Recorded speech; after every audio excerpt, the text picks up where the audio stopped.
Living a minimalist lifestyle definitely has its challenges. It is not always the easiest, and sometimes things can get a little tricky, and it's like that for me as well, even after almost 7 years of minimalist living. And so today in this video, I want to share some minimalism things that I still struggle with sometimes, because I feel like it is important to acknowledge the challenges that we face and talk about them, so that hopefully it can make us better prepared to deal with these challenges as they arise. I'm sure that most people who are watching this video right now will have experienced some form of challenges with minimalism as well, and I certainly have myself. And if we only ever pretend that minimalism is super easy, then beginner minimalists might feel like they are doing something wrong, or that they are the only ones who are experiencing these challenges. And that is definitely not the case, and I don't want anyone to become discouraged before they can see for themselves how valuable and meaningful minimalism can be. So I'm going to share some things that I still struggle with sometimes, that I find difficult, and of course also how I deal with it, so that hopefully it can inspire you to tackle some of your challenges as well. Alright, so the first thing that I still struggle with sometimes with regards to minimalist living is sentimental items. And I've gotten pretty good at decluttering them over the years, and I've gotten rid of most of these things, and I've kept around only the things that are really meaningful to me. I keep them stored in 2 little boxes that I still look through occasionally, so I'm fine with that. But I do have some things that, if I'm being totally honest, I would like to declutter, but I just cannot find it in my heart to do so. And the biggest example of that is our stuffed animals. Meet our stuffed animals. I took them out of their storage boxes for this video. Most of them have a name, and together as a group we tend to call them the guys. I know this is totally silly, but I feel like we've transferred some life into these things, and for me they don't feel like 100% like items. I know they're made up of plush and fabric and thread, but they kind of feel like more of a family or pets or something that has a personality, and getting rid of them feels like I'm saying to them that I don't want them anymore. Even though, of course, I know that this is nonsense, I don't want them to feel hurt or unwanted if I decide to let them go. I have learned that this is actually pretty common. Stuffed animals are not easy to declutter for a lot of people. They are cute, they have a face, there's memories attached to them, and they feel like more than an object. But to be honest, I don't feel that great about keeping them around either. We don't use them, we keep them stored in boxes, so there's no purpose there. And we tried displaying them in our bedroom for a while, but to be honest, I felt kind of silly about it. It made the room feel more cluttered also, which I don't like, and since I'm also highly allergic to dust, it's not the best thing to have them around in the room. So we've tried several things. We've looked into the option of donating them to a charity shop, but here in the Netherlands at least, charity shops do not take stuffed animals, mainly for hygiene reasons, and also I'm sure that if they did, they would be overrun with all kinds of old stuffed animals all the time that they cannot sell. So that's not really an option. And then there's the option of giving them away to someone that I know personally, but I don't really know a lot of people with small children, and also the people that I do, I'm sure that they would not be that keen on getting even more stuffed animals, because kids usually already have a lot of stuffed animals. Throwing them out is out of the question for me. It would feel like I am doing something horrible. So for now, we just decided to keep them around. Even though we've looked into these options, I have to honestly admit, which is kind of embarrassing but true, that I'm just not really ready to let them go. It goes against the minimalism rules maybe, but that's okay for now. And I do feel like there will be a point in time when I am ready to let them go, and I will probably take a bunch more pictures of them before I do, and then give them to someone somewhere who can use them. But for right now, I just accepted that I am not ready to let them go, and I'll just keep them around until I am. Alright, next minimalism thing that I struggle with sometimes is redecorating and wanting to buy new things, new furniture for my house and for their looks. So basically just simple consumption that serves no purpose other than the way that it looks, getting a new look in my home. And this can also apply to your wardrobe. I actually like how my home looks now. I like the rooms itself, I like the furniture, I like the plants and how I've decorated the place, but sometimes I really feel like changing it up, just for the sake of it. Sometimes I'll think about getting a new dining room table with new chairs, or a new couch, or a new whatever, and the stuff I have is still perfectly fine. It does still spark joy, but I guess I just do feel the urge to buy something new sometimes. Again, I think this is totally normal. Variety is the spice of life, they say, and sometimes we just feel like changing it up. But I guess the nuances are important here and the reasons behind it, because I also notice, if I'm being totally honest, that I tend to want to buy new things more and more strongly when I'm also struggling in other parts of my life. For example, if I'm feeling a bit stressed or unhinged or unsure, I find myself thinking more about new purchases. So I know that it's kind of an escape, a way to distract myself from what's going on by pursuing a temporary fix of dopamine by purchasing something new. And I decided that this is not how I want to be a consumer. I don't think there's anything wrong with wanting something new or buying something new occasionally. It is about the reasons why. So for now, for me, I decided to keep the furniture that I have. It's still perfectly fine. It looks almost new. And frankly, I don't feel like spending money on new furniture right now.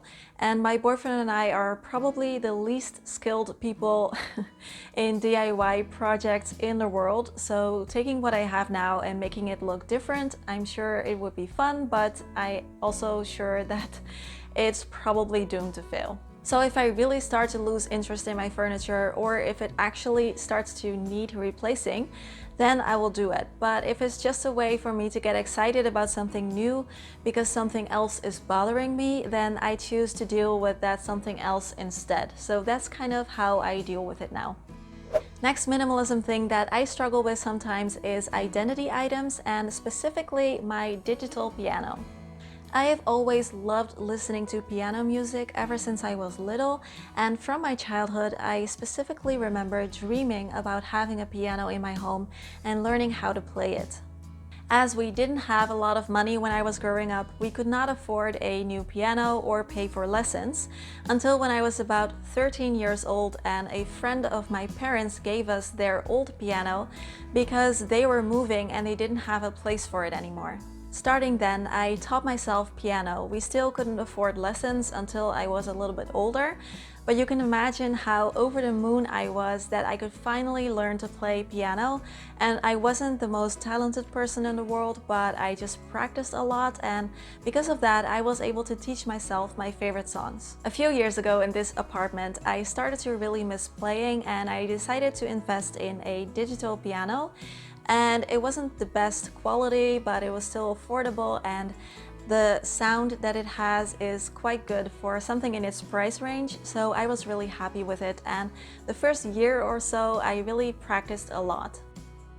Lately though, with everything that's going on with me starting my business and working on this channel, and also other projects like studying Japanese and exercising and cleaning the house and everything, I find myself practicing less and less, and instead of it being a very valuable addition to my life, it has now become something that every time I look at it, I experience a feeling of guilt mixed with nostalgia, and it's not the best feeling in the world.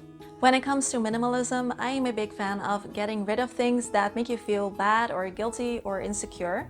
And with my piano, since I've hardly been playing lately, the minimalism rules might say that this is a good thing to get rid of, because lately it doesn't spark so much joy, I'm not using it regularly, and I do have to clean and maintain it. But of course, I don't want to get rid of it because it would mean letting go of my identity as someone who enjoys playing piano. So I've just decided that this is the way that it is for now. No, I'm not using it much, but yes, I am keeping it, and I'm sure that in the future I will probably pick it up again, just as I have done so many times before in my life, and until then I'll just keep it around and try not to feel too badly about not practicing. Next minimalism challenge that I face sometimes is when I want to have people over, or want to throw a dinner party, and I don't really have enough stuff to really do it justice. Our apartment really is made for 2 people, and it's still okay if 1 or 2 more people come over, but any more than that and it gets a little tricky. I don't have enough places for people to sit, and we don't have enough plates and bowls and glasses for everyone to use. We don't even own any wine glasses. So if you're really big on throwing dinner parties and having people over all the time, then that can be a little tricky. Now for us, we don't really do it that often, so my go-to move is usually just borrowing the things that I need. For example, a few weeks ago we had a few friends over, 2 friends, and I cooked a lot of food. I made starters, I made a really big main dish with like 6 or 7 side dishes, and I made a really big dessert. So we didn't own close to the amount of bowls and plates and everything that I had to use, and also we had a lot of leftovers that I had to store, so it wouldn't really have been possible with the stuff that I have in my apartment. If you are someone who likes to have people over all the time, then of course it makes more sense to just buy the things that you need and keep them stored for when you need them. For me, borrowing works best. Last thing that I struggle with that I want to share with you today is I tend to postpone purchases that have the power to make my life a lot easier, simply because I don't want to buy or own them, and this is when I kind of take minimalism too far. Some examples of this are for my channel. Now, I've been doing this for almost 2 years now, and when I first started out, I didn't want to invest in a lot of stuff for it because I wasn't sure if this was something that I would end up doing for a longer time. So I think that's good. When you first try something new, first see if you actually like doing it before you invest in a lot of stuff for it. But as time went on, I figured that this was something that I wanted to keep doing, and I still didn't make any upgrades. So for example, I continued to use my old laptop. It was already 8 years old at the time, and the only software that would run on it was Windows Live Movie Maker, which is very limited in what it can do, and even that took a long time for my laptop to process, so I was wasting a lot of time as well. So when I finally bought a new laptop after months and months of agonizing over it, I really felt like a new world had opened up to me. I could do things with my videos that I couldn't do before that made them so much better. I didn't waste any more time waiting for things to load, and I just could do things that made my videos a lot higher quality and my work a lot easier. So I should have done this a long time ago. Same with my tripod. I didn't want to own a bulky tripod, so I just used a stack of books to hold my camera, and it was crazy. There were so many shots that I was not able to make because of it, and now that I have a tripod, I cannot imagine how I managed without one. So again, I waited too long. And now I'm thinking of maybe purchasing a standing desk, because I am working behind my laptop all day sitting, and I know that standing is way healthier and better for my posture than sitting. But I just don't want to buy or own a desk. So I am kind of thinking about putting that aside and finding some form of a smaller standing desk anyway, because I think that my health is worth investing in, and it is worth having an extra piece of furniture around for. So I'm trying to learn from my mistakes. Click here for minimalist life hacks, and click here for my minimalist journaling routine. Please share the things you find challenging about minimalism in the comments section down below so we can all help each other out. As always, have an amazing day, and I will see you again soon. Bye bye!